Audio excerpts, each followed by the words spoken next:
ही ओम। हे श्रेष्ठ आत्मीय पूज्य जनों, आज की प्रस्तुति विशेष प्रस्तुति और यज्ञ नारायण के ऊपर। किसके ऊपर? नारायण के ऊपर। तो सुनिए पूज्य पर, पहली बार सुनिए कि यज्ञ नारायण से राजा दशरथ को 730 शादी के बाद नहीं, किससे 730 शादी करने के बाद नहीं, यज्ञ से 5 पुत्रों की कृपा हुई। कितनों की? 5। अब बोलेंगे पंडित जी हमने तो सुना कि 4 राम लक्ष्मण भरत शत्रुघ्न, लेकिन आपने गलत सुना पूज्य पर। आपको पंडित जी ये वही बताएगा जो आप पहली बार सुनेंगे। तो 5वां पुत्र कौन था? जब सुमित्रा माता कहाँ गई? अपने इष्ट, जो उनका इष्ट था भगवान सूर्य नारायण, उसको फल देने के लिए। क्या कि भगवान इस फल के उपरांत हम क्या करेंगे? गर्भ धारण करेंगे, हमारे घर में संतान आएगी। तो उसको कौन लेके चले गए? पक्षीराज गरुड़। कौन लेके चले गए? पक्षीराज गरुड़। और वहां से भी एक बालक का क्या हुआ? जन्म हुआ। तो वो 5वां भाई था। ये विषय कभी और पूज्यवर। द्रौपदी यज्ञ से निकली थी यज्ञ जन्मा है, यज्ञ उद्भव थी। और रावण को 10 सर कहां से मिले? यज्ञ से। जैसे यज्ञ यहाँ शुरू हुआ ना, तो देवराज इंद्र अमृत वर्षा के साथ हो गए, शुरू हो गए। सत्य वचन।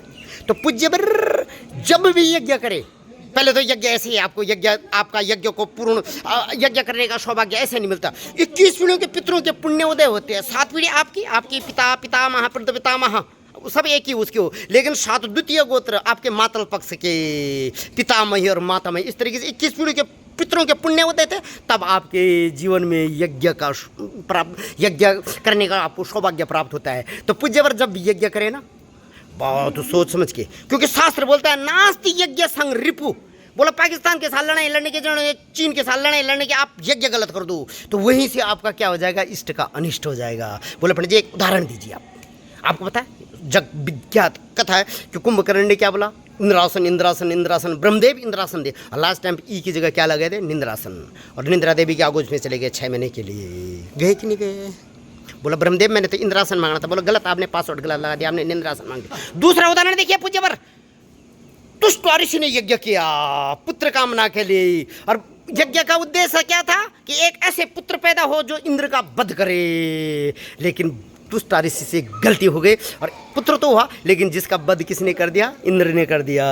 तो हे श्रेष्ठ जनों, जब भी यज्ञ करे बहुत सोच समझ करके करे। शास्त्र बोलता है अन्नहीनम दहेद राष्ट्रम मंत्रहीनम च ऋतिज्वा और दक्षिणाहीन दातारम नास्ति यज्ञ सम रिपु। यज्ञ के समान कोई रिपु दुश्मन नहीं है। तो बोले पंडित जी कैसे करना है? देखिए पूज्यवर, आजकल सभी लोग इष्ट का अनिष्ट कर रहे हैं। पहले तन शुद्ध, शरीर शुद्ध, फिर मन शुद्ध, फिर आसन शुद्ध, और अंत में पंडित जी का मंत्र शुद्ध। लेकिन मेरे जैसे ढोंगी पाखंडी अधर्मी ब्राह्मण इष्ट का अनिष्ट कैसे कर रहे हैं? उनको पता है कि तन शुद्ध नहीं है, लेकिन वो इष्ट का अनिष्ट वहां पर बता नहीं रहे कि देवियों आप तब यज्ञ में आओगे, आपको यज्ञ का अधिकार नहीं है, बिना धर्मपत्नी के धर्म नहीं होता है। लेकिन यज्ञ में जब भी देवी आती है तो वो शुद्ध होकर के आती है, यानी उसका तन शुद्ध होना चाहिए। लेकिन मैंने देखा है कन्या में और भी ज्यादा क्या हो जाता है? वो हो जाता है, कन्या अशुद्ध हो रही है। अग्नये नमः इदम अग्नये इदम नामम स्वाहा। तो इष्ट का अनिष्ट हो गया कि नहीं? पूज्य यहाँ पर बोलना है, क्या बोल रहा है कि अगर पंडित जी से गलती हो गए तो किसका अनिष्ट होता है? ब्राह्मण का। सत्य वचन है पूज्यवर।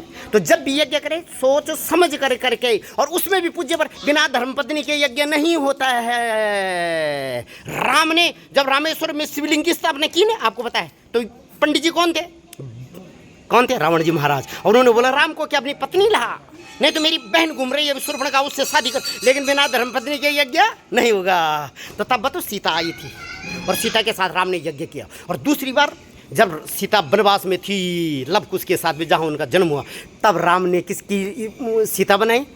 किसकी सीता बने? सोने की। और जब पत्नी न हो और पत्नी उस लोक में चला जाए ना, तो तब बताओ किसकी सीता बनाई जाती है? किसकी पत्नी बनाई जाती है? आप दंग रह जाएंगे पूज्यवर। देखिए तब किसकी पत्नी बनाई जाती है? कुशा की। किसकी? कुशा की। क्योंकि शास्त्र बोलता है कुश मूले स्थितो ब्रह्मा कुश मध्य जनार्दनम कुशाग्रे शंकर देवो पवित्रम धारे में। इसी कुश को अभिमंत्रित करके सीता माता ने एक पुत्र बनाया था जिसका नाम कुश। सत्य वचन है। तो जब आपकी पत्नी उस लोक में चले गए तब उसकी जगह में आप क्या करेंगे? कुछ रखेंगे।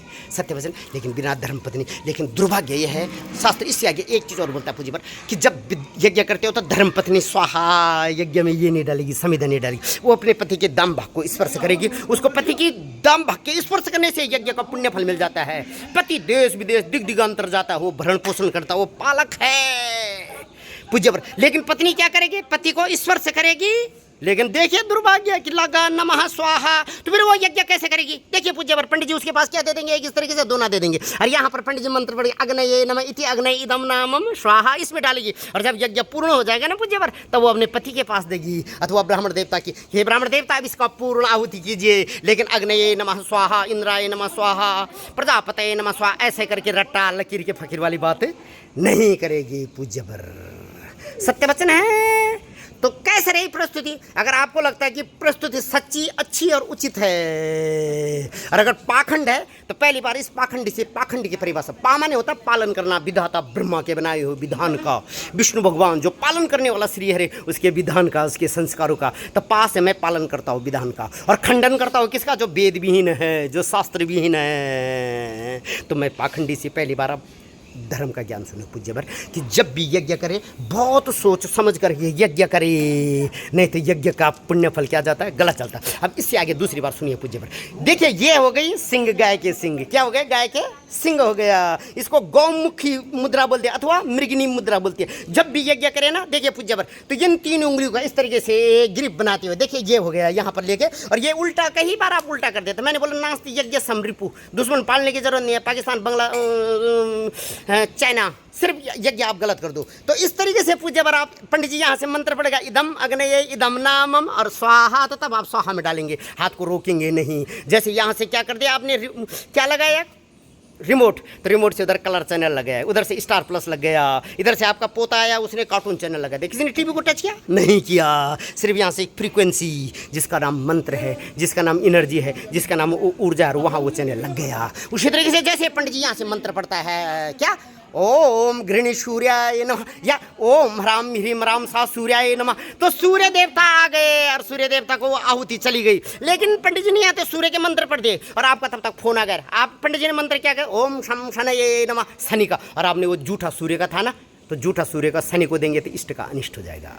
तो इसीलिए बोल रहा हूँ पूज्य वर कि जब भी यज्ञ करें पूर्ण एकाग्रता के साथ। कहाँ? यज्ञ नारायण में। सही है। समारोह न करें, संस्कार करें, शव यात्रा न करे, शास्त्र की यात्रा करे।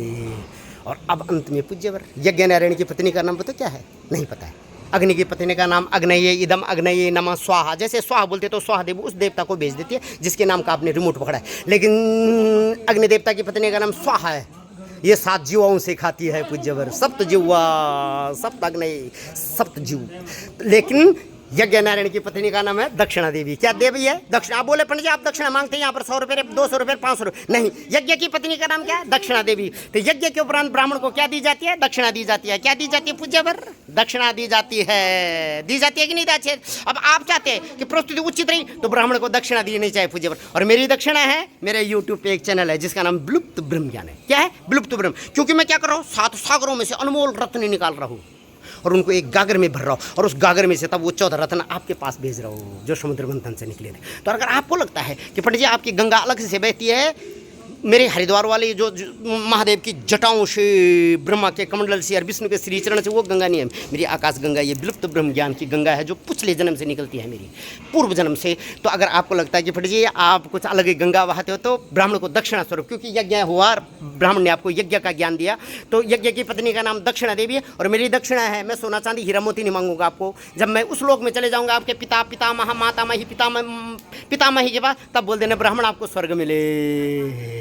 और अगर देना चाहते तो यूट्यूब पे मेरा चैनल है जिसका नाम है विलुप्त ब्रह्म ज्ञान। उस विलुप्त ब्रह्म ज्ञान को लाइक, सब्सक्राइब और शेयर कर दे। इन्हीं मंगल कामनाओं के साथ मेरे साथ एक बार लगाइए जयकारा। मेरे जयकारा, मेरी माता रानी का नाम आप लोग और माता आपके नाम के, आपके वंशज के नाम के जयकारा लगे। बोले जयकारा मेरी माता रानी का, बोलो साचे दरबार की जय। नमः पार्वती पतये हर हर महादेव, बोलो काशी के वासी की जय। और आप सभी श्रेष्ठ आदर्श पूज्य जन जो इस प्रस्तुति को दे, इनके अंशज वंशज परिवार के कुटुंबीजनों की जय हो। कब तक? जब तक जय जयकार इस धराधाम में हो रही है और गंगा बह रही है। कहाँ से? गौमुख गंगोत्री से अपने ससुराल गंगा सागर तक 2524 तभी तक। नमः पार्वती पतये हर हर महादेव। सबका कल्याण हो और सबकी कुंडली में, सबके परिवार में जो भी दोष है सब इसमें जल के क्या हो जाए? स्वाहा हो जाए। इन्हीं मंगल कामनाओं के साथ पुनः एक बार हरि ओम नमो नारायण।